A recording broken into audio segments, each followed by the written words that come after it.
Olá, pessoal, tudo bem? Seja muito bem-vindo aqui a mais um podcast do NIT Rio, do Ministério da Ciência e Tecnologia. A gente está aqui para falar sobre inovação, pesquisa científica, tecnologia e como é que esses assuntos conversam e que podem gerar produtos que a sociedade pode se beneficiar como um todo. Hoje a gente está aqui para conversar com o Marcelo Albuquerque. Ele é pesquisador daqui do Centro Brasileiro de Pesquisas Físicas, ele trabalha com desenvolvimento tecnológico há muito tempo, então é uma pessoa assim mais do que gabaritada para falar de como é que você tira uma ideia do papel, como é que uma ideia pode virar uma inovação.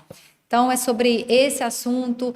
A gente também vai falar um pouquinho de projetos, né, que eu acho que é um ponto crucial também quando a gente está trabalhando com pesquisa científica, em que a gente precisa captar recurso para desenvolver alguma tecnologia. Então, esse é um ponto que todos os empreendedores têm que estar preparados, né? Em algum momento você vai captar recurso e, para isso, tem que ter um bom projeto redigido. E aí, a melhor pessoa para falar com a gente sobre isso aqui hoje é o Marcelo Albuquerque. Vou pedir para você se apresentar um pouquinho, contar um pouquinho da sua história, para as pessoas te conhecerem um pouquinho melhor e entender por que você está nesse lugar aí de fala. Tá bom, Mariana. É muito legal estar aqui com você. Eu já vi os dois podcasts, dois ou três, né, que já foram feitos, né, da Patrícia e do Mandarino. Do Mandarino. Ficou muito bom, que está sendo feito, propondo aqui pelo NIT Rio e por você. Bom, enfim, o meu trabalho aqui no CPF, eu sou tecnologista, né, fiz minha pós-graduação, doutorado na área de desenvolvimento de instrumentos científicos, né, ligado a uma pós-graduação para criar instrumentos num reator nuclear. Foi lá na França que eu fiz, no final dos anos 90. E depois, eu estou no CBPF há muitos anos, né? Vamos fazer, acho que 35, 36 anos, nem me lembro mais. Entrei aqui em 1985. Começou bem jovem, Comecei né, muito pesquisa. jovem aqui, né? Então, assim, o CBPF é uma instituição que eu admiro muito. Acho que é uma instituição muito boa do Ministério, que não... para o Brasil, é uma referência para o Brasil. Uma referência mesmo, sim. A gente tem muito orgulho, né? Todo mundo que passa por aqui sente um orgulho dessa instituição como uma instituição de referência que teve várias participações em momentos importantes da ciência brasileira, e inclusive está tendo nesse momento, né, com o computador quântico, né? E eu fico muito feliz. Mas ao longo do tempo, desde que veio a Lei de Inovação, né, o CBPF se investiu na ideia de começar a se mover para o lado de promover a inovação também. A gente percebeu a importância disso, né? É uma outra contribuição que o CBPF pode ter, que é olhar não como um resultado não só acadêmico que a instituição produz, né? É uma instituição de pós-graduação, né? Pesquisa com pós-graduação. É pesquisa científica na área da física e suas áreas afins com pós-graduação. Mas a gente percebeu o seguinte: o CBPF poderia contribuir também gerando tecnologia e conversando com outros atores, que são as empresas, as indústrias, que teriam interesse de criar inovação a partir da atividade científica. Então, como veio a lei, a gente se estruturou em torno do todo o movimento de inovação tecnológica, criando um NIT, que é o Núcleo de Inovação Tecnológica, que muita gente que está nesse meio entende, mas é basicamente um escritório de transferência de tecnologia que tem o objetivo de olhar para o que a instituição faz e levar esse conhecimento para a sociedade se apropriar também das tecnologias e da ciência que é feita aqui, que é uma ciência de muito alto nível. E no início foi até um desafio, né? Porque você está dentro de uma casa de física teórica, vamos dizer assim, né? A física, ela já tinha muita contribuição acadêmica e teórica, né? E científica também, mas sempre voltado a desenvolver instrumentos para a ciência. E isso, no começo, houve uma dificuldade de explicar isso para as pessoas que estavam na época, mas conforme o tempo foi passando, a gente mostrou que uma coisa não atrapalha a outra, Não atrapalha. Muito pelo contrário, elas são atividades que podem existir junto e uma ajudar a outra, né? É o que acontece hoje, né? A atividade científica, ela promove a inovação e muitas vezes recursos que vêm de projetos de inovação também puxam a atividade científica. Depois a gente pode comentar até projetos que foram nessa área. Sim, que eu acho que é muito interessante da gente perceber que, às vezes, coisas que tem no nosso cotidiano nasceram em atividade científica, né? Que, às vezes, a gente não tem essa percepção. Não, acho que trazer esses exemplos vai ser fundamental. Vai ser fundamental, Vai né? ser. Tá. E aí foi nesse período, então, no NIT, né, que você trabalha desde de 2007. Você acha que nesse momento, quando você começou também a olhar mais para a inovação e a tentar A gente já linkar, olhava, né? já Mas a olhava? lei de inovação ela facilitou muito essa coisa, né? De você usar a infraestrutura pública de pesquisa também para produzir parceria com as indústrias e proteger a propriedade intelectual e participar desse movimento, né? Mas a gente sempre teve esse olhar e sabia que aqui era um grande potencial para inovar. Mas era muito difícil no começo, porque e todos os atores, né, da ciência brasileira tinham dificuldades antes da lei. O Brasil entrou tarde um pouco nesse movimento de inovação, Sim. né? A gente sabe que outros países entraram na década de 70, até a década de 60, e o próprio Estados Unidos na década de 80, a Europa a década de 90, enfim, isso o Brasil só entra nisso em 2004 com a lei, né? Então, assim, levou-se um tempo para a sociedade amadurecer com relação a isso, e hoje já tem muitos anos da lei de inovação, a gente percebe que mudou muita coisa, mas ainda existe uma dificuldade do país, e até mesmo do ecossistema de inovação, e se apropriar do conhecimento científico. É difícil fazer isso, porque a ciência é uma coisa muito difícil no começo de você tirar resultado dela, ainda mais a ciência básica.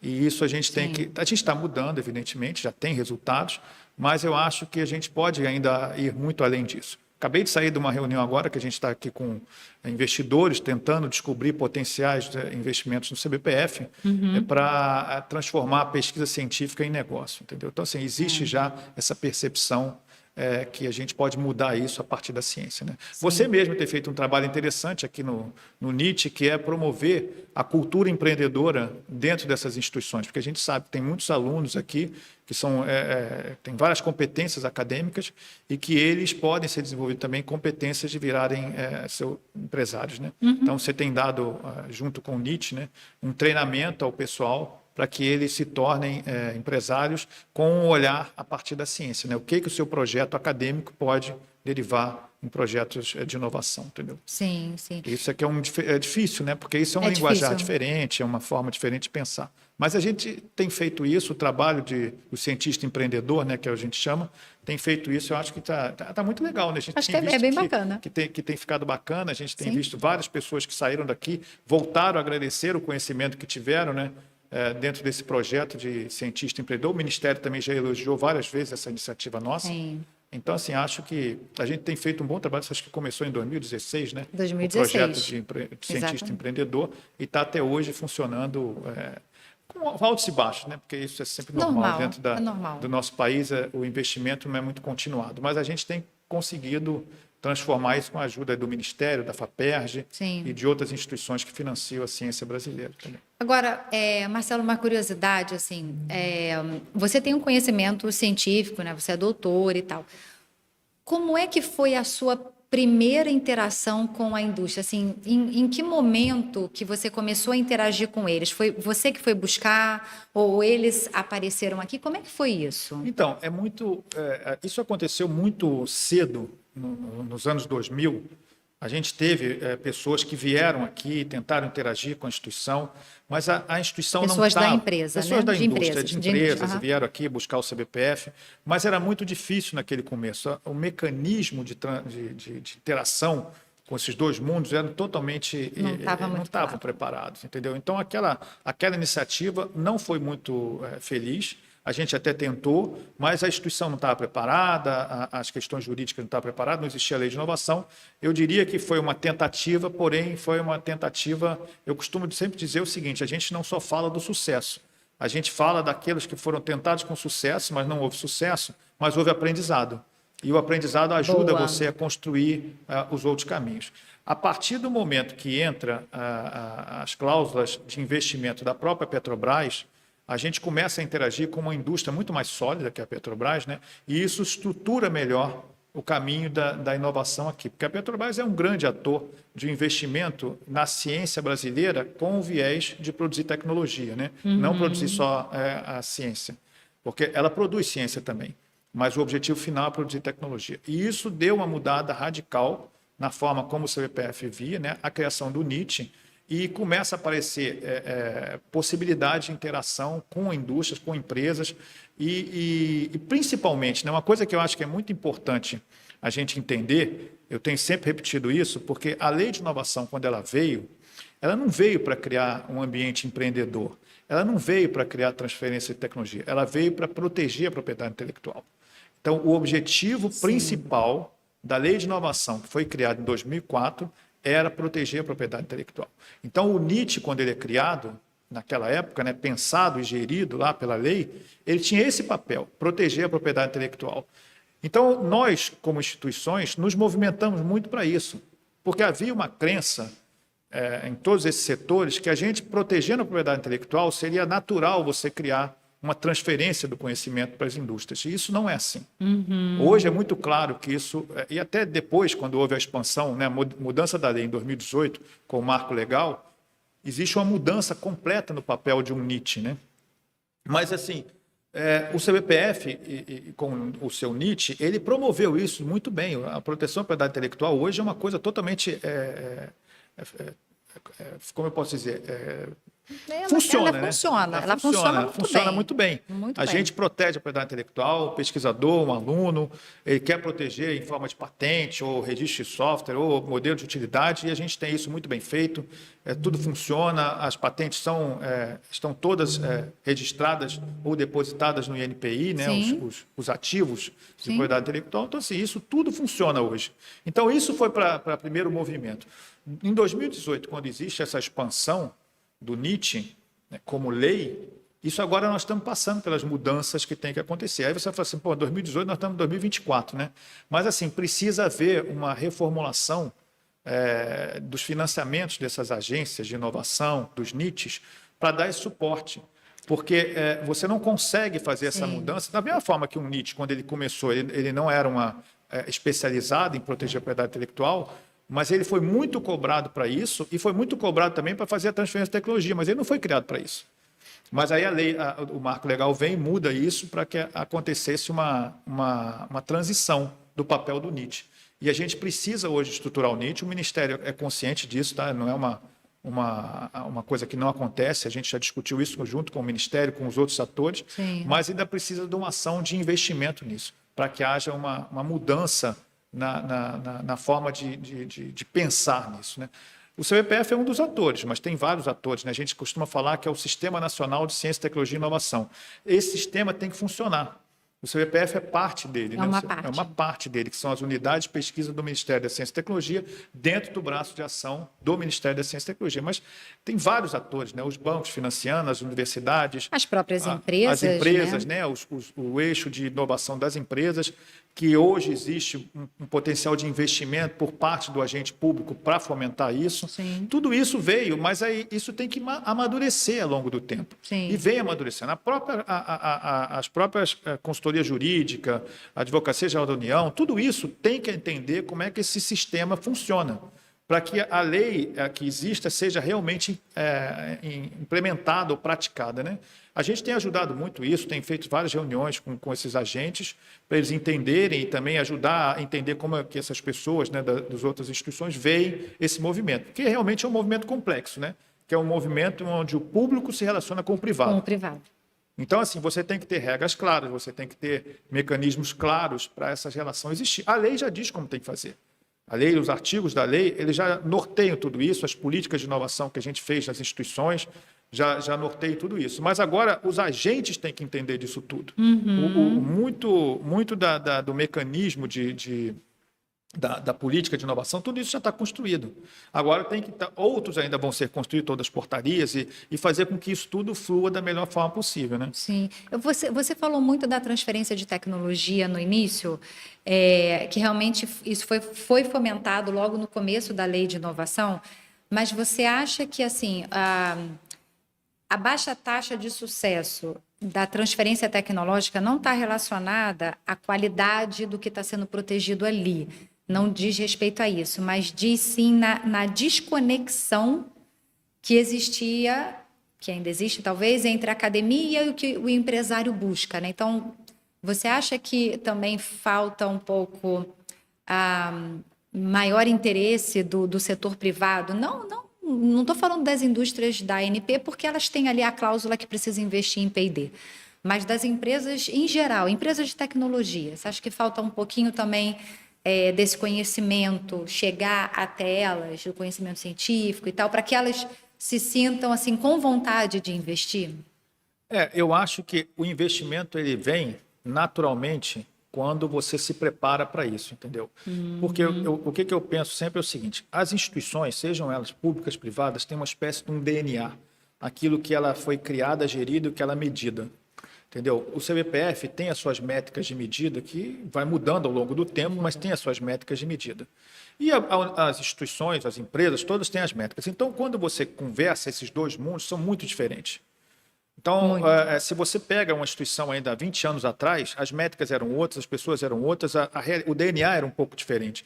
Houve uma mudança nesses conceitos. Então, você falar com que uma empresa vai falar com uma instituição acadêmica, cada um tem a sua forma de agir. E você, como é que você conversa pessoas que nunca se falaram? Cada um pensa de forma diferente. Totalmente diferente. É totalmente diferente. A gente sabe que é totalmente diferente. Essa aproximação desses dois mundos, ela tem que existir, ela vai ter conflito, choque, mas ela, cada vez mais que o governo promove essa interação, você vai afinando isso e vai permitindo com que os dois mundos conversem.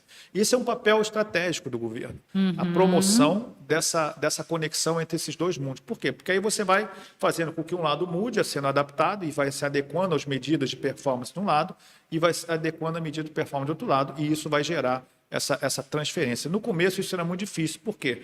Porque a gente achava, né, que bastava você fazer uma patente, como eu acabei de falar, que essa patente já estava pronta para ser usada no mercado. Ela realmente está pronta, mas ela não tem interesse do mercado porque você fez ela dentro do projeto acadêmico. Eu acho que isso frustrou até muitos pesquisadores na época, né? Frustrou a indústria, frustrou os agentes de financiamento, entendeu? Frustrou todo mundo, porque a patente ela é interessante, mas ela não teve ali uma participação clara da indústria.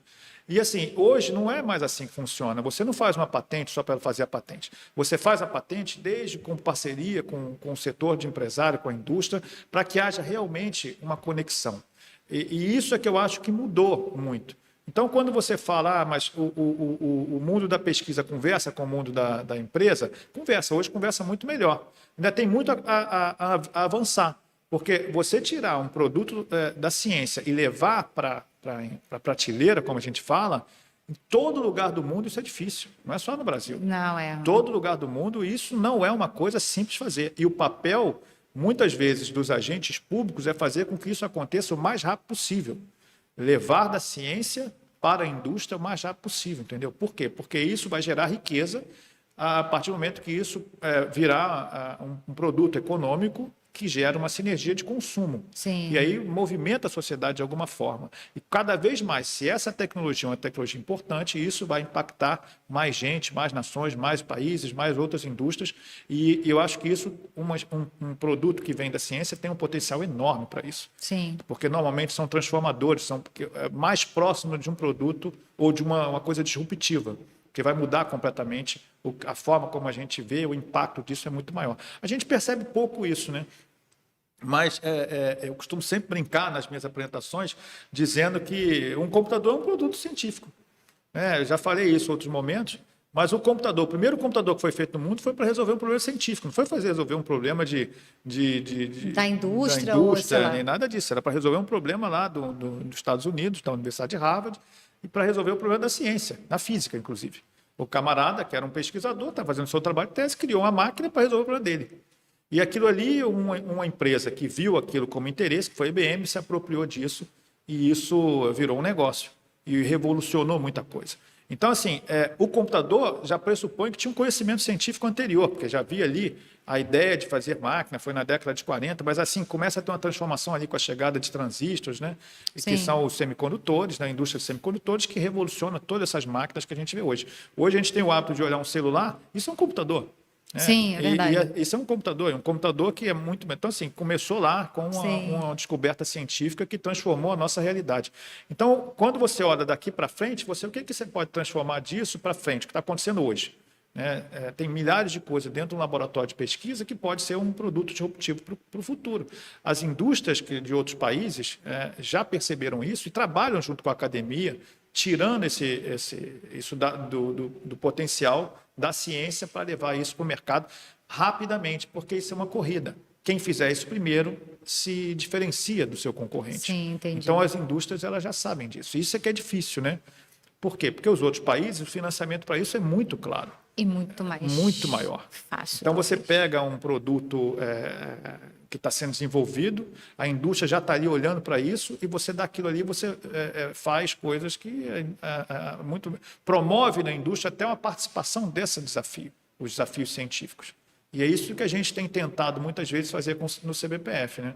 Que é tirar da ciência que está sendo feita tecnologia, e essa tecnologia impactar de alguma forma a indústria, e a indústria impactar a sociedade de alguma forma. O impacto de uma instituição como o CBPF já é evidente.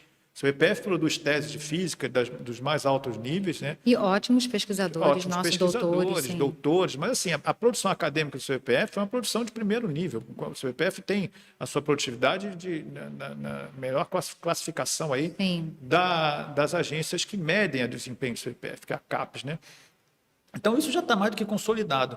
Agora, consolidar isso em alguma coisa de inovação é o que a gente tem feito, sem perder, claro, o desafio de manter a pós-graduação, a sua atividade de pesquisa científica de ponta, mas também levar isso em outros caminhos, que é a inovação. Sim, é isso. Você é considerado, Marcelo, um pesquisador inovador, que assim, você não para de produzir cientificamente, mas você naturalmente, né, tem muito esse olhar para o mercado, como você colocou aqui. Você em algum momento já sentiu, e é mais uma sensação, lógico, né, que você, nessa tua interação com a indústria, você já sentiu que estava se distanciando dos artigos científicos ou da natureza da ciência em si? Em algum momento sentiu isso? O meu papel aqui no CBPF é um papel tecnológico, né? Eu não sou necessariamente um pesquisador da ciência. Sim. Eu sou um pesquisador da tecnologia, né? É um pouco diferente. Então, assim, mas evidentemente, o meu trabalho durante o começo era muito mais voltado ao desenvolvimento da tecnologia para a ciência. O que eu percebo hoje nos grupos que eu lidero, né, de pesquisa científica e tecnológica, é que são coisas que trabalham junto. Os resultados que você tira da ciência, eles são aplicados na tecnologia e na indústria, e os resultados da indústria muitas vezes puxam, o time que está trabalhando para a indústria contribui para os resultados científicos também, porque a indústria, quando ela é de ponta, ela também puxa o conhecimento, com foco no resultado mais para produção de conhecimento para a indústria. Olha que legal, você falou um negócio bacana. Ela também puxa o conhecimento. Ela puxa o conhecimento também, ainda mais quando você tem indústrias que estão trabalhando na ponta. O maior exemplo do Brasil é a própria Petrobras, que tem um centro de pesquisa muito importante, e você trabalhar com pesquisadores da Petrobras, isso é sempre muito bom, porque são pessoas que têm um conhecimento muito avançado. Sim. Então, eles também estão puxando muito conhecimento, e você discute coisa com a indústria naquele nível e que também acaba se aplicando na própria ciência. Isso é comum aqui no projeto que a gente tem. A gente tem projetos com a indústria que depois deriva para resultados acadêmicos. Sim, e você não deixa de produzir. Não deixa de produzir resultados acadêmicos, papers acadêmicos, resultados para astronomia, para astrofísica, e que depois isso se vira um paper da astrofísica, por exemplo. Então, não tem problema nenhum. Olha que bacana, né? Você trabalha com... A indústria, ela produz conhecimento que depois você aplica na ciência, e vice-versa. A ciência produz conhecimento que aplica na indústria. Entendeu? A gente já teve aqui no CBPF pessoas que vieram da indústria fazer pós-doc com a gente. Aí, no pós-doc, ela aprendeu coisas que a gente estava trabalhando com a ciência, e isso gerou resultado para a indústria. E nesse resultado que discutiu com esse pós-doc aqui, voltou para resultado para a ciência também. O seu grupo ganhou um prêmio, não foi? A gente participou da astrofísica? De astrofísica, assim? Né? Por quê? Porque existem questões fundamentais na ciência, que é, como, por exemplo, se o universo está em expansão. Em expansão, não. Por que está em expansão? Ninguém consegue compreender muito bem isso. Existem várias teorias que explicam, mas isso tudo está em estudo pelo mundo inteiro, pela comunidade científica do mundo inteiro, do qual o CBPF faz parte.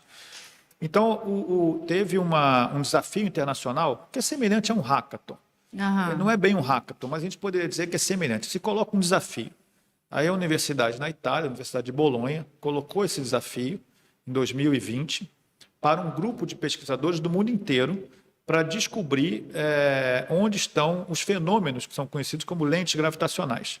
Eu não vou entrar nesse detalhe. Se vocês baterem aí no Google, vocês vão ver várias lentes gravitacionais. Mas o grande objetivo disso é que existe uma ideia de que se você descobrir fenômenos de lentes gravitacionais, você vai poder explicar por exemplo, por que o universo está em expansão, e aí explicar a teoria da relatividade de Einstein, assim por diante. Então, assim, são grandes desafios para explicar fenômenos e conceitos da ciência. Mas essa universidade colocou esse desafio, e várias universidades, essa Universidade da Itália, colocou para o mundo inteiro, e a nossa equipe, entrou nesse desafio. Né? Pegou os dados que estavam disponíveis, que são dados públicos, e cumpriu aquilo ali como um hackathon. Tá? Só que não é chamado de hackathon. Né? E aí, em competição com várias universidades do mundo inteiro, dos Estados Unidos, da Europa, né? Da China, da África do Sul, várias universidades, o CBPF conseguiu ficar em primeiro lugar. Tá? Ficou em primeiro e terceiro lugar. Olha só. O nosso grupo CBPF. Graças a duas coisas que a gente fazia aqui. Primeiro, é desenvolver os algoritmos.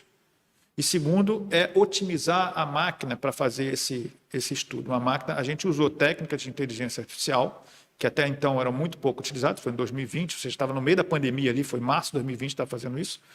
A gente já havia trabalhando com isso, mas aí veio o desafio, a gente intensificou isso. Então, nós otimizamos nossos equipamentos para que pudesse ser feito dessa forma, e isso teve um desempenho muito bom. E aí acabou ganhando de universidades que são referências no mundo inteiro. Até agora, o pesquisador que teve liderou isso, que foi o Clécio, que é do CBPF, ele foi chamado pela comunidade para organizar o próximo desafio internacional que ele está trabalhando agora para organizar. Então, espera-se que em pouco o CBPF vai organizar o próximo desafio, que é um desafio também para a gente organizar o desafio. Né? Mas, assim, a gente tem trabalhado para isso. Né? E isso é uma coisa muito interessante, porque você precisou construir o seu equipamento, você precisou desenvolver o algoritmo, você precisou entender do problema científico e você precisou chegar a isso com uma velocidade para mostrar que isso era possível. E o CBPF conseguiu fazer isso com um time, que era um time de cientistas, que conseguiu mostrar e ser reconhecido no mundo inteiro. Então, estavam empenhados para isso e tinha uma equipe também. Uma equipe muito empenhada para isso, isso foi muito importante, entendeu? Que bacana.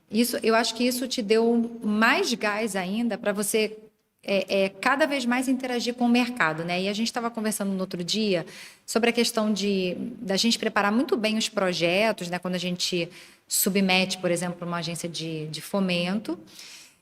Mas antes da gente entrar nesse ponto dos projetos, assim, uma ideia é só uma ideia, né? A gente não consegue nem patentear uma ideia. A gente tem que desenvolver um pouco mais. Então, voltando alguns assuntos atrás aí que você fala muito das patentes, que a gente mencionou da transferência tecnológica e tal, e essa dificuldade no início, uma ideia ela precisa virar um produto, né? Como é que a gente evolui para que isso vire um produto que tenha um mercado? Então, quer dizer, um produto ele acaba não sendo nada se eu não faço uma pesquisa de mercado. Sim, é muito comum, isso é uma coisa que hoje a gente tem muito claro, né? Que você, quando trabalha num projeto, você está ali na bancada, você é um pesquisador, um aluno trabalhando no seu projeto de doutorado, mestrado, ou mesmo no pós-doc, né? O pós-doc é muito interessante, porque depois que você termina o doutorado, muitas vezes você é estimulado a ir para fora, trabalhar em outras instituições. Né? Geralmente, o que a gente faz no CBPF pede com que se vá para uma instituição diferente do CBPF, para ganhar experiência diferente.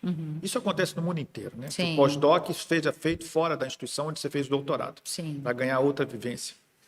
Então, assim, esses alunos que estão ali, eles têm capacidade de ver o problema acadêmico, mas muitas vezes têm dificuldade de ver o problema, aquilo como um produto inovador. Como um produto. Então, assim, o papel aqui que a gente tem feito com essa garotada, que são muito criativos, né, é promover neles um olhar para aquilo ali, o que aquilo poderia ter interesse do ponto de vista da inovação. É difícil isso, porque você tem que olhar muito fora da sua forma de pensar, entendeu?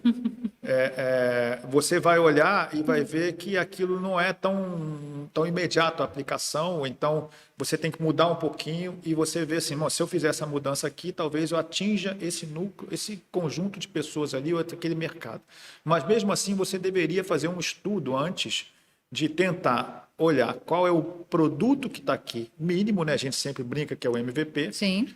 E aí, que é o produto mínimo viável, né, daquela tecnologia, daquele estudo, e isso, como é que isso vai impactar aquele setor da sociedade. Então, você tem que fazer um estudo do mercado que você teria possibilidade de impactar. com aquela tecnologia. Isso é muito difícil de fazer. O NIT tem ajudado algumas vezes a fazer esse tipo de estudo, Sim. mas é muito importante prospecção tecnológica e mais até prospectar o interesse e dar aquilo, qual seria o tamanho desse mercado para aquela tecnologia. Não é fácil, é difícil fazer isso, mas existem técnicas para fazer isso.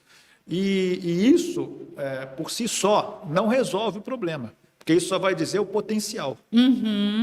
Mas assim, eu tenho potencial. Exatamente. E quem financia isso, né? E quem é que paga? Porque normalmente o aluno que estaria o pesquisador, ele não tem o dinheiro necessário para financiar, vai fazer o produto viável, no máximo vai olhar o que tem no mercado, mas o tamanho desse, como é que aquilo poderia mudar o comportamento daquilo. Mas já dá um bom norte, né? Quer dizer, é fundamental, né, fundamental. É fundamental. Se não tiver isso, isso não vai andar.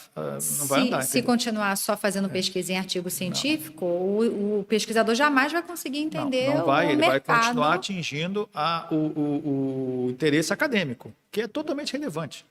Ninguém diz que não é importante fazer pesquisa básica. É muito importante. Mas ter alguém trabalhando com esse grupo, desenvolvendo capacidade de extrair dessa pesquisa básica o potencial de aplicação é muito importante. E assim, o que eu acredito também é que quando a gente está trabalhando com as Deep Techs, como é o seu caso, olhar também as patentes, que não deixa de ser uma pesquisa de mercado para o cientista. Sim. Quando você estuda o mercado por meio das patentes, eu acho que abre também um pouco o campo de visão, né? Sim. Você começa a entender as possibilidades de onde atuar. É um dos começos, né? Existem até ferramentas para isso, para você, quando você vai analisar o mercado, como é que esse mercado está, até em função da quantidade de patentes que estão ali. Mas é muito comum terem ondas, né? As ondas de pesquisa acadêmica, tecnológica, né? E daqui a pouco virar uma onda seguinte que vai ser a depósito de patente, porque já está vendo que aquilo pode ter um mercado. Né? Exatamente. Então, assim, essas ondas têm que ser monitoradas, porque você está vendo que a indústria já está vendo potencial naquilo. Né? Então, você vai vendo a possibilidade daquela produção técnica virar patente. E isso é muito importante, é um papel que é difícil. Eu acho que a gente tinha que capacitar mais a nossa estrutura interna para fazer isso e mostrar para o corpo de pesquisa da instituição como isso está evoluindo. É um pouco da prospecção da tecnologia. Da prospecção. Mas é difícil fazer porque acompanhar esse desenvolvimento é muito difícil, entendeu? Muito difícil. Isso é uma corrida, né? É porque também envolve não só a gente olhar o desenvolvimento do produto. Você pode muito bem pegar uma patente, destrinchar uma patente e entender a diferença daquele produto para o que você está desenvolvendo e ver se você está mais atrás, se você está atrás, se você está na frente ou está muito igual. Mas também envolve um ponto de vista econômico, né? Que aí é muito diferente. Aí é muito diferente, é um pouquinho mais pesado, né? Agora, puxando um pouco para a parte dos projetos, a gente fala realmente da questão da ideia, de transformar num produto, mas existe um grande calcanhar de Aquiles, principalmente dos jovens cientistas, em redigir um bom projeto. A gente já participou de bancas, né? Eu também participo de bancas, você também, e às vezes a gente pega projetos que têm um potencial absurdo, mas que ele não está muito bem fundamentado, não está muito bem escrito.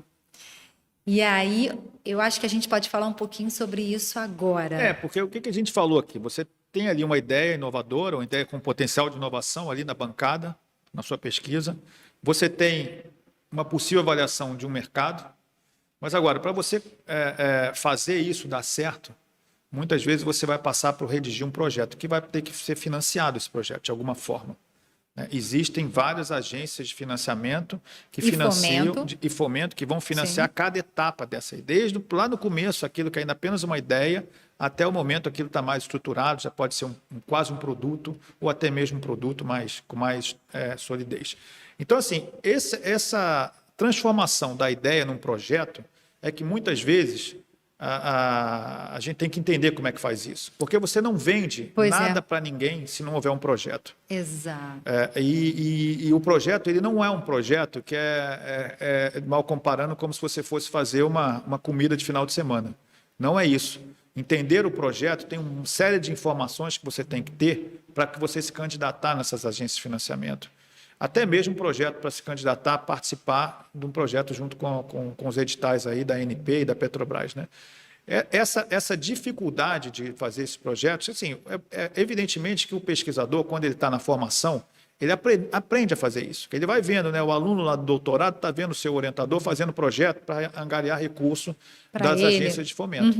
Mas o que acontece? Quando você vai trabalhar em projetos de inovação, existem outras coisas que o projeto acadêmico não pede.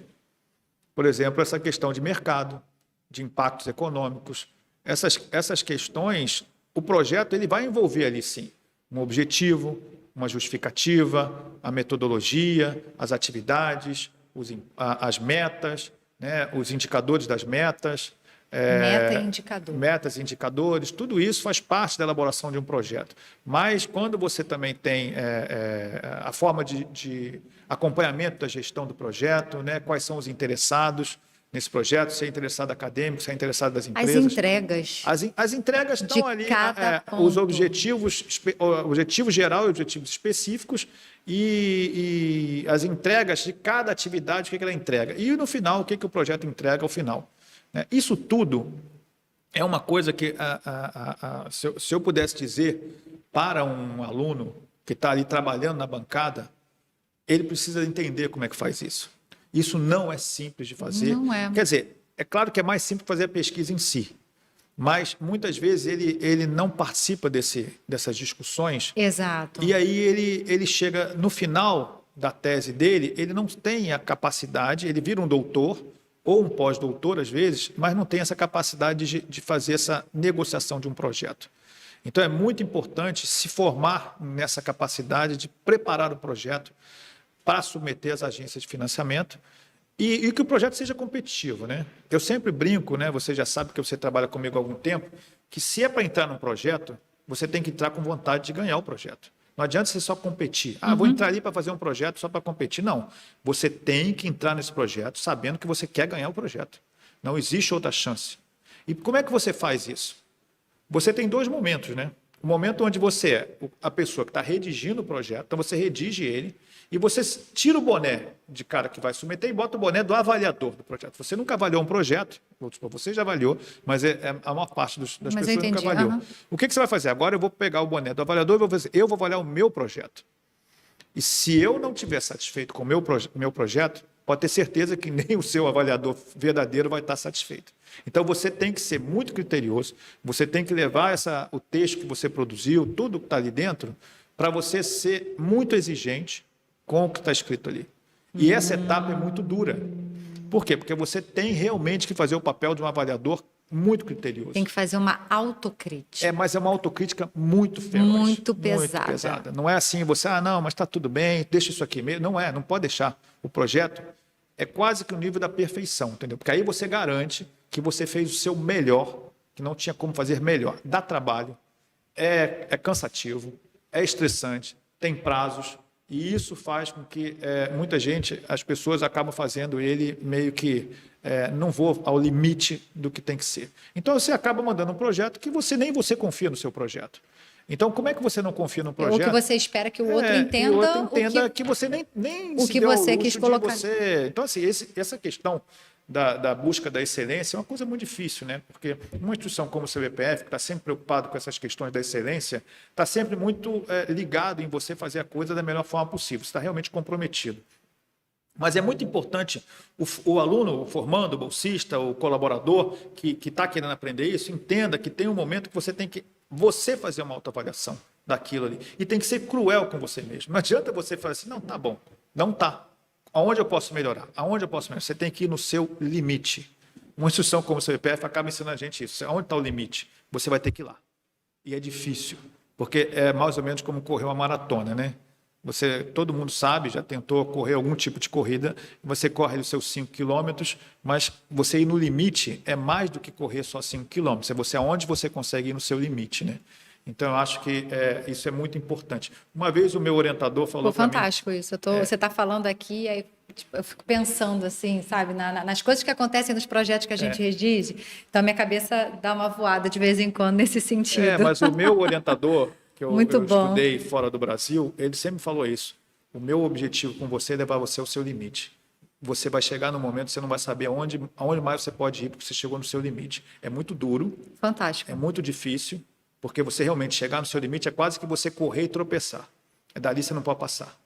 E isso é uma coisa que é difícil, muito difícil. Mas esse é o papel da instituição, levar você até o limite. Quando você chega no limite, você consegue pegar o seu projeto, ser crítico com ele, você saber que você está submetendo alguma coisa que tem valor, pode até não ganhar, tá? Você pode até não ganhar, mas você sabe que tem valor.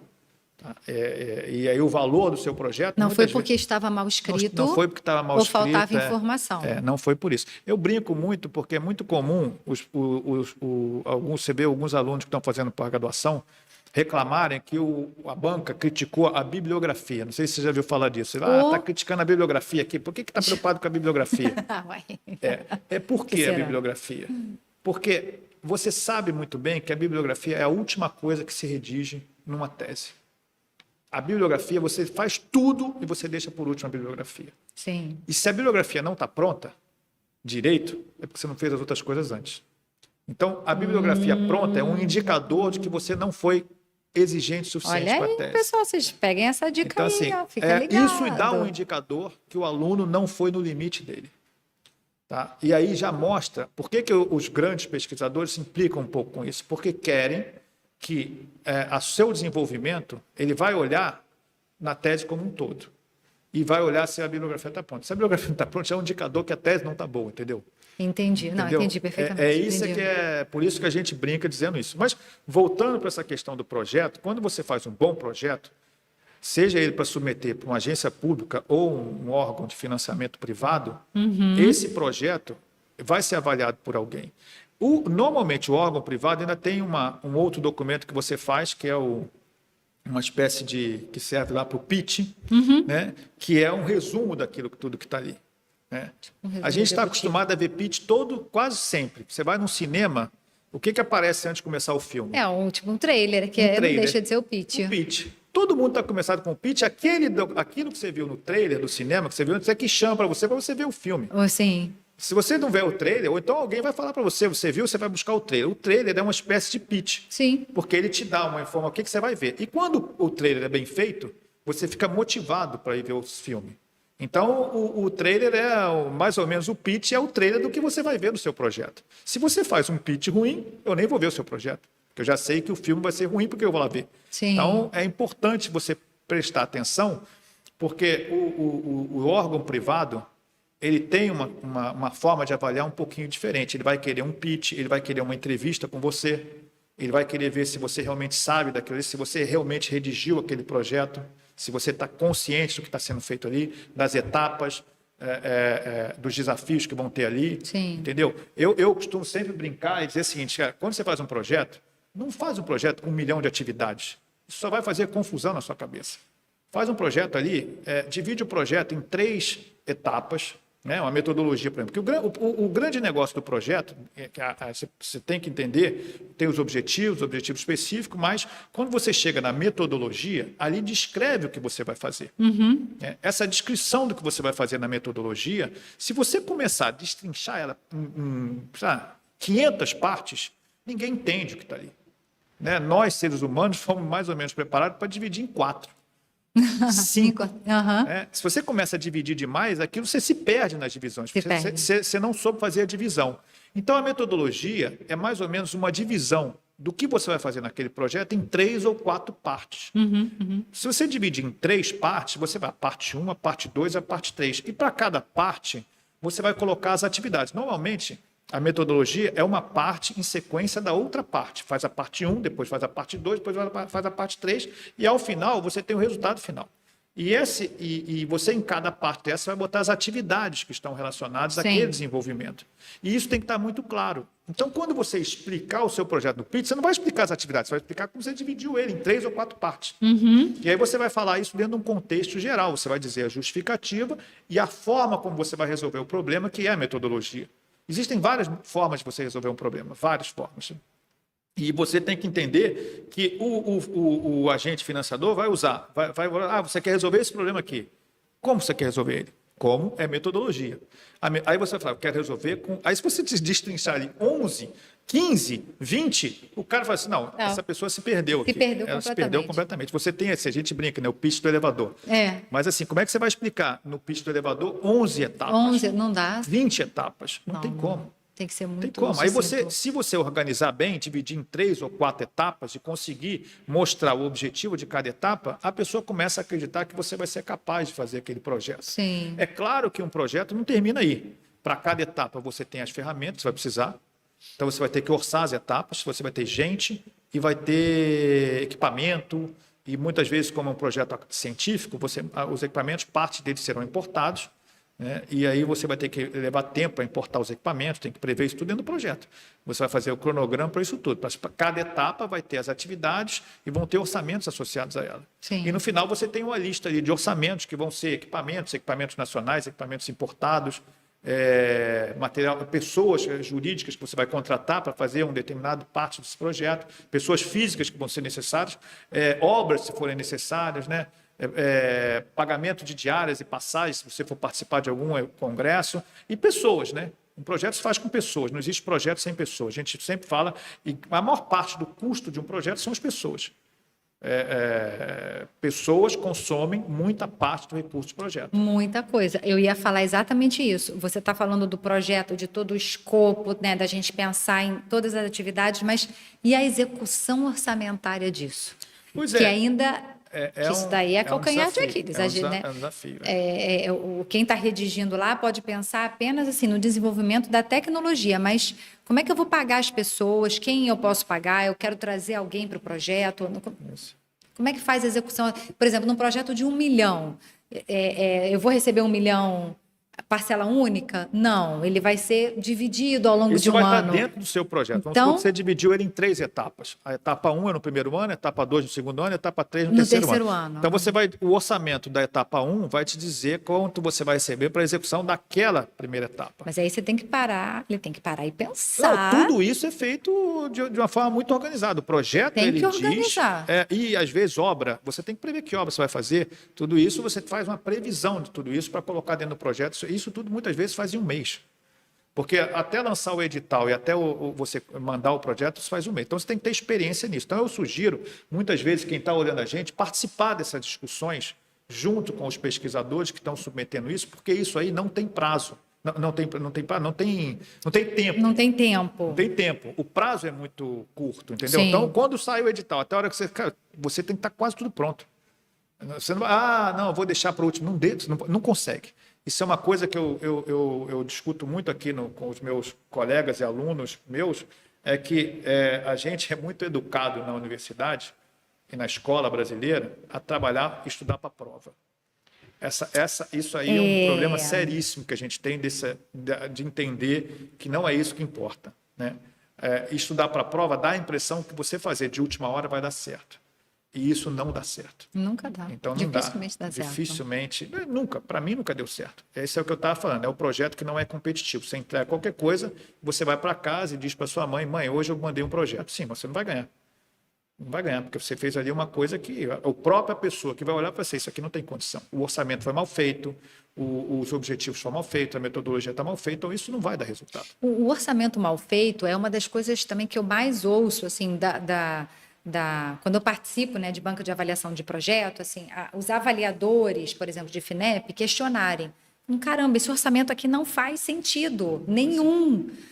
Então, e as pessoas esquecem isso, achando que colocando qualquer valor ali vai bater, mas as pessoas estão vendo, durante 1 ano de projeto, essa grana vai ser executada aqui, mas no final vai faltar, então não vai dar tempo de fazer. Sim. Então tem que parar realmente e... Essa etapa do projeto é uma etapa muito séria. Eu acho que é muito séria. E depois isso tem uma série de consequências no futuro se o projeto for vencedor. Porque quando o projeto é vencedor, aquilo vira lei, né? Assim, lei no sentido de que aquilo será cumprido. É aquilo. Tudo que você botou ali dentro, você tem que executar conforme você previu no projeto. Sim. E o órgão de execução, geralmente um projeto desse é feito por instituições, normalmente por fundações que apoiam as instituições públicas. Uhum. Então, as empresas, vamos supor, querem investir em pesquisa. Elas não vão dar o dinheiro para o CBPF, por exemplo. Elas vão dar o dinheiro para uma fundação de apoio, que é totalmente legal. Existem legislações federais para isso, né? Com certeza. Para trabalhar com a fundação de apoio. Com certeza. A fundação de apoio ela é credenciada para isso, ela é autorizada para poder fazer esses projetos. Sim. Então, os órgãos de financiamento fazem esses projetos nas suas plataformas, mas depois o projeto não vem para o pesquisador. O projeto Sim. vai para a fundação de apoio e vai o projeto completo. E a fundação, você vai falar assim, eu quero comprar um equipamento. Sabe? Ela que compra o equipamento. Aí ela vai olhar e vai falar, ué, mas Tá você não previu previsto, isso, você só previu isso no Tá segundo previsto, trimestre do teu E ela projeto. vai aplicar a legislação competente para aquilo. Se aquilo tem que licitar, ela vai licitar. Se aquilo tem que ser feito algum tipo de específica, coisa específica, ela vai cumprir aquilo como foi previsto dentro do órgão que financiou. Se um órgão público vai usar a lei aí das licitações, que isso atrasa algumas vezes também. A licitação não tem problema nenhum que ela aconteça. O problema é que, às vezes, ela se torna tão burocrática que isso estende o projeto de tal forma e impacta na execução.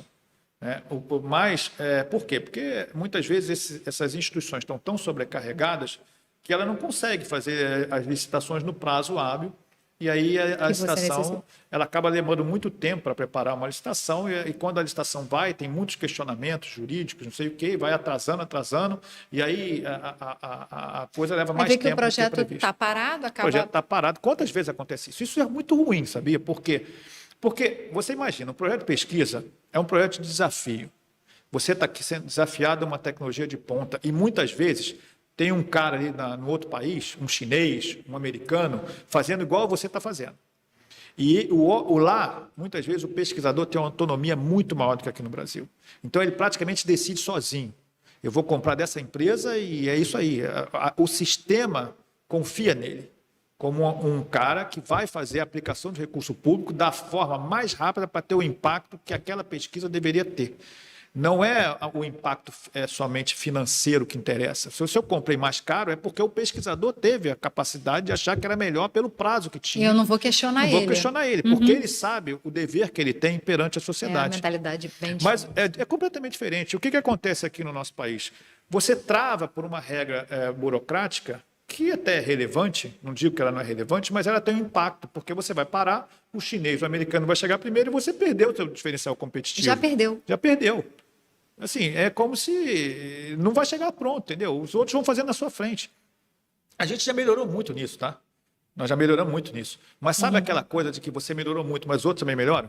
Então, os outros estão avançando, a gente está avançando, mas está avançando mais rápido que a gente está ficando distante. Então fica assim, distante, O que precisa é uma mudança da percepção da sociedade, que o pesquisador tem que ter mais autonomia. Ele não deveria estar sendo cobrado para comprar o mais barato. Ele deveria estar sendo cobrado para comprar rápido. Rápido e o melhor. E o melhor que for, mais rápido, para que aquilo dê um resultado o mais rápido possível. Mas não é muito... Aí ele é cobrado nessas licitações todas para ser o mais barato. E o mais barato leva tempo, se selecionar, não sei o quê, aí acaba no final, você não consegue ser competitivo a ponto de você produzir alguma ciência.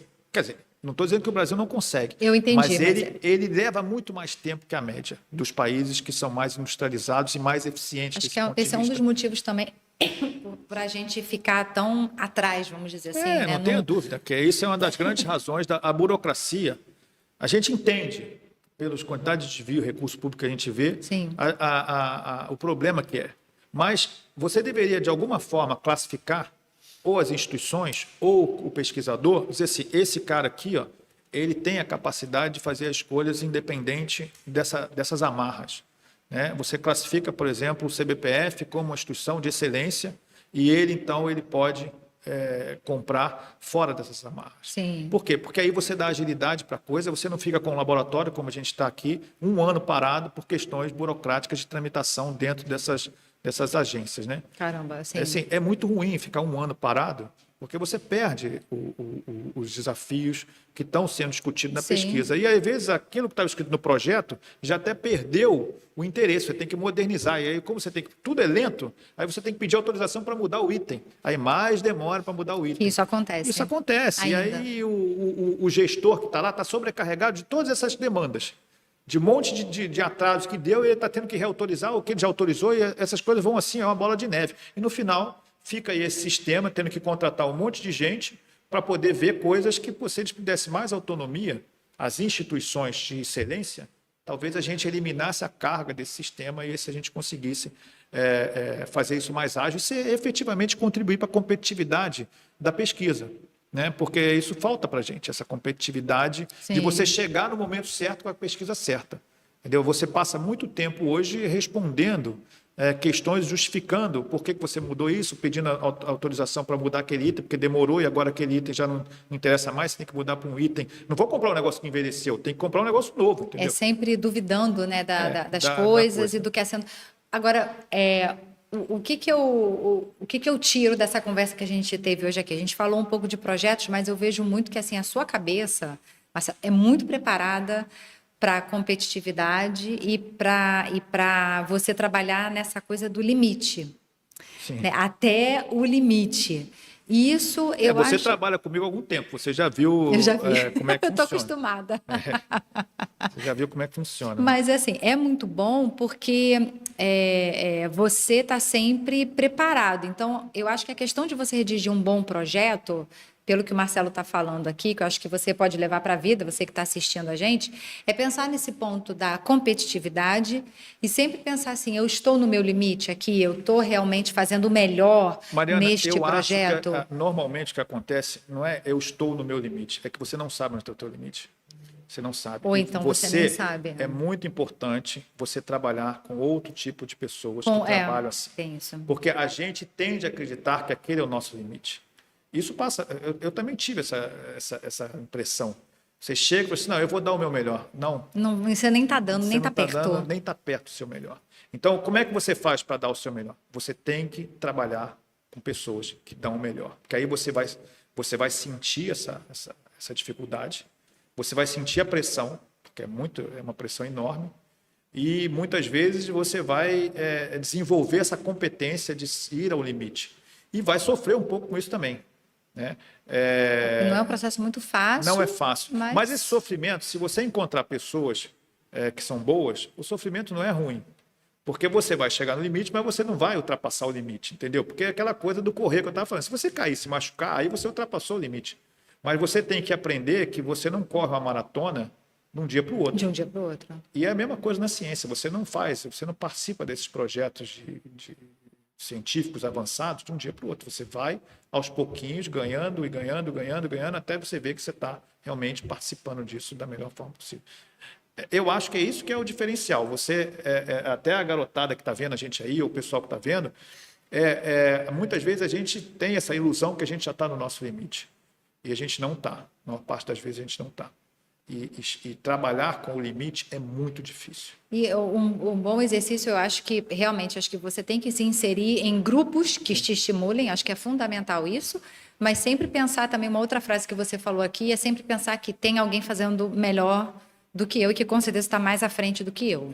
Acho que é pensar nesses projetos em que você capta recurso nesse sentido. É difícil, né? Porque tem muita gente fazendo muita coisa boa, no Brasil, inclusive, são grupos de excelência fazendo. E como é que essas pessoas conseguem, né? Uhum. Com certeza não é só uma atitude política.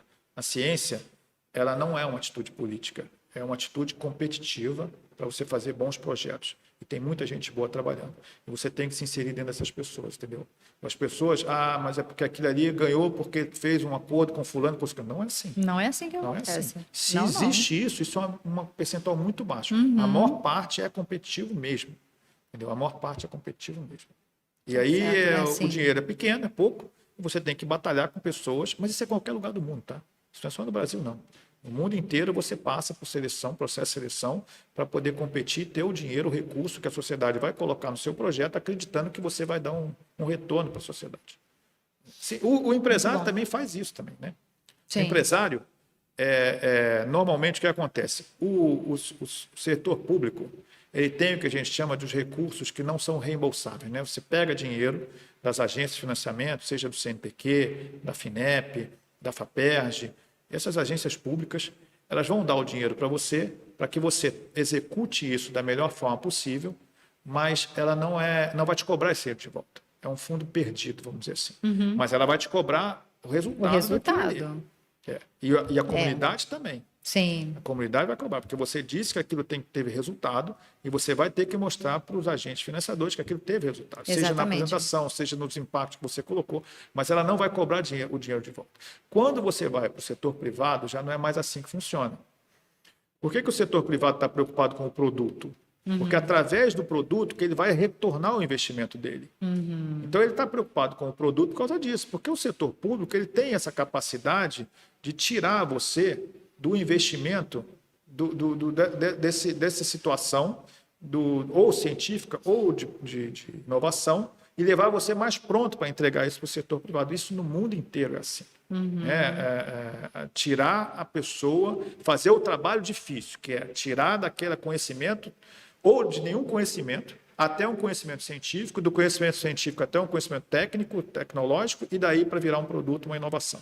Então, assim, o papel do governo, da iniciativa pública, é fazer essa transição até virar uma coisa que é viável economicamente. Sim. Todos esses produtos que a gente usa hoje, todos eles, né, da tecnologia que a gente usa, todos eles começaram assim. Uma instituição pública financiou aquele começo, e graças a esse financiamento público, isso levou um potencial para inovar. E aí veio um empresário que já percebeu aquilo ali e já levou aquilo para ter. Mas quando o empresário entra, ele não está mais interessado em desenvolver o conhecimento por si só, porque ele vai ter que recuperar o dinheiro que ele está botando. Exatamente. Ele não é um governo que o dinheiro dele é finito. O dinheiro dele acaba. Se ele não fizer só financiando e nunca botar nada, não tem. Acaba como? O governo ele é eterno, né? Porque no governo existe. Desde que existe a nação, existe o governo. Exatamente. Mas, por exemplo, então, até um pesquisador, um jovem, que quer ter essa conversa com a indústria, que quer fazer inovação e tal. O ideal, então, antes dele chegar a fazer um pitch, que você mencionou aqui em algum momento, né? O que é um pitch, tá? Uma estrutura de tipo venda. Um trailer, né? É tipo um trailer. Antes dele chegar nesse ponto, acho que é crucial, então, ele aprender a desenvolver bons projetos, praticar isso, redigir, para ele solicitar, captar recurso dentro de agência de fomento, saber como falar, como é que você faz uma execução orçamentária, porque isso já é um treino para você chegar num outro estágio, que pitch também é outra coisa, né? Mas isso já faz um exercício muito bom. Sim, muito importante fazer esse entendimento do que é um projeto, do que é um projeto para essas agências de financiamento, essas coisas todas que a gente falou aqui, orçamento, cronograma. Parcelas de execução, o valor total, né? Porque às vezes as pessoas falam assim, nossa, o cara recebeu 15 milhões de reais, esse projeto é uma fortuna. Não, você não sabe o que tem lá dentro, você não pode falar que o projeto é uma fortuna. Mas qual é a infraestrutura que ele está precisando, entendeu? São 15 milhões de reais, não é necessariamente uma fortuna. O projeto vai durar 4 anos. Depende de quanto tempo. O tempo que ele vai durar, depende. Isso assim não as questões. Tem muita gente envolvida, entendeu? É um projeto que tem um impacto enorme na sociedade, vai gerar produtos, tecnologia. Então, assim, isso não existe. Isso é investimento, isso não é custo. É investimento, é isso. Assim, não dá para falar que o projeto é caro sem você saber o que tem ali dentro dele. Exatamente. O projeto é importante, isso sim. O projeto é importante. E se tem gente, custa muito caro. Muito mais. Nossa, pessoal, então, acho que é a maior parte da folha. E infelizmente, a gente está indo num caminho que os projetos eles estão sendo pagos por meio de bolsistas. A gente, porque se você bota um custo no projeto de um contratado, um CLT, aí o projeto custa mais caro ainda. Sim. Você imagina que faz a conta comigo, se o camarada vai ganhar 10 mil reais no projeto, então ele custa para o projeto 20 mil. 20. Então, se ele vai ganhar isso durante um ano, 20 mil durante um ano, são 240 mil. 240. Se são 4 anos, é 1 milhão, uma pessoa. Se o cara vai trabalhar com a gente um ano no projeto, ele custa 1 milhão de reais. Se ele for contratado pela CLT. Se você precisa de 4, são 4 milhões. Assim, aí se você já está vendo assim, 4, às vezes você precisa muito mais de 4. Às vezes você precisa de 4 ganhando 10 mil, um ganhando 20, o outro ganhando 3 e alguns ganhando 1. Então, assim, você vai olhando isso aí, já vai começar, vai formar um recurso ali que vai levar 50% ou mais do seu projeto.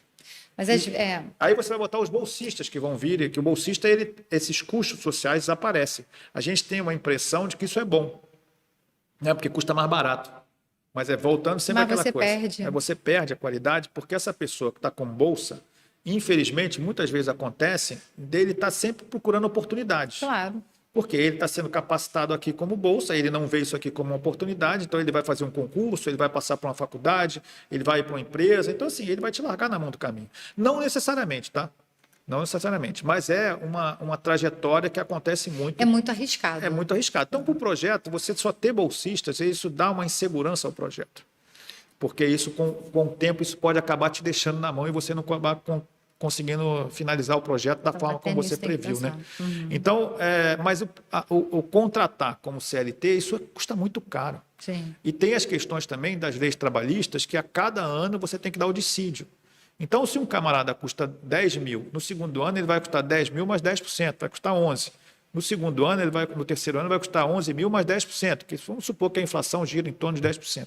Depende do sindicato que ele está ligado.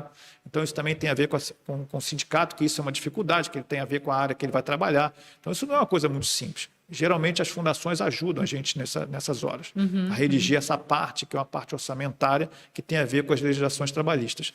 Mas isso não tem como fugir, entendeu? Isso a gente tem que fazer e, como eu falei, e tudo muito rápido. É tudo muito rápido. Você não vai discutir um projeto desse em 6 meses. Não é assim. Sim. Então, com certeza, alguém que vai fazer um projeto como esse, se não tiver experiência, não consegue fazer o projeto. Não consegue fazer. Então, participe da execução, da elaboração e participe da execução também, porque a execução também é outro problema. Você tem relatórios parciais que são cobrados, relatórios individuais que são cobrados. Então, ter uma gestão correta desses projetos também é fundamental. Quer dizer, você ter um controle de todas as atividades que você faz e deixando tudo mais ou menos mapeado, deixando pista, tudo organizado, vai facilitar Quando muito você na faz hora dentro da fundação de apoio, a própria fundação, relatório. A fundação tem o desembolso financeiro de tudo que aconteceu ali. Então, você não se preocupa com a execução financeira. A financeira. A fundação se preocupa com a execução financeira dentro da legislação vigente. Mas mas a parte científica e técnica do projeto, isso cabe aos que estão se fazendo. Então, você é responsável por fazer relatórios para mostrar ao agente financiador que você está cumprindo as etapas e tudo aquilo que você falou que é cumprir. Isso dá trabalho também. Dá muito trabalho. E muitas vezes esse não é o resultado, concorda? Isso é só acompanhamento. Sim. Que resultado tem o projeto? Você escreveu lá o resultado, então você vai ter que mostrar que aquele resultado chegou. E o agente financiador tem que estar olhando para aquilo ali e saber se você está realmente indo na direção do resultado que você prometeu. E se o resultado não está dando certo, você tem que conversar com o agente financiador para você mudar um pouco esses resultados para dar um direcionamento novo àquilo ali, porque às vezes você demorou tanto para fazer, o chinês passou na frente, o americano passou na frente, você não adianta mais eu fazer aquilo. Eu tenho que mudar o rumo. Faz parte. Aí até você entender o órgão financiador, o órgão fiscalizador, entender que você está mudando porque não faz mais sentido fazer aquilo. Isso é uma dor de cabeça muito grande, porque nem todo mundo está sintonizado com isso.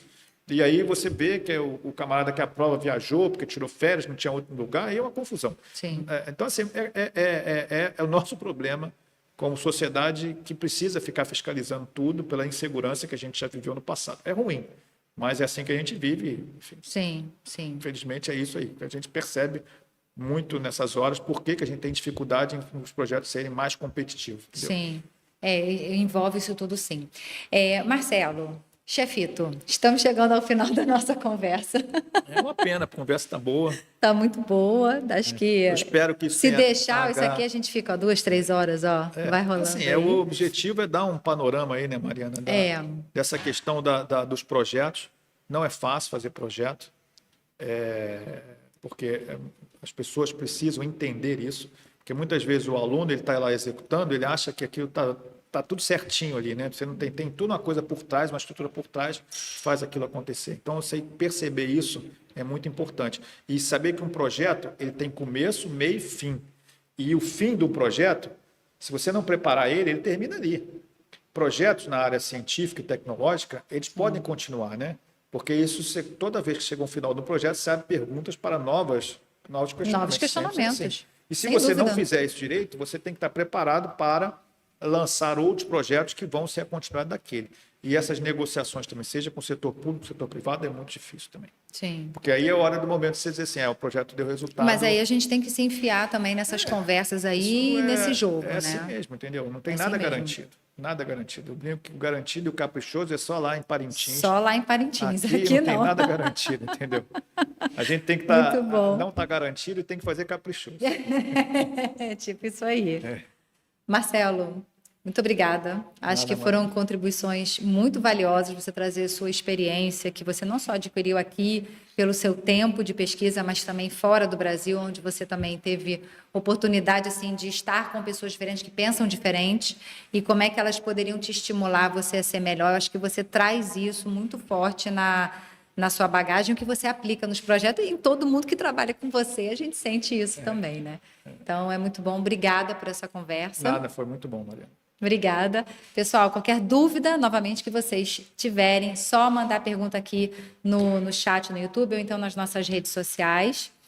A gente aproveita para desejar a vocês um feliz final de ano para todos. E a gente... Boas festas, né? E boas festas, pois é. A gente vai retomar, no finalzinho de janeiro, a gente retoma o nosso podcast com uma nova série de entrevistados. Enfim, a gente está pensando em algo bem legal para vocês, tá bom? Muito obrigada e até breve.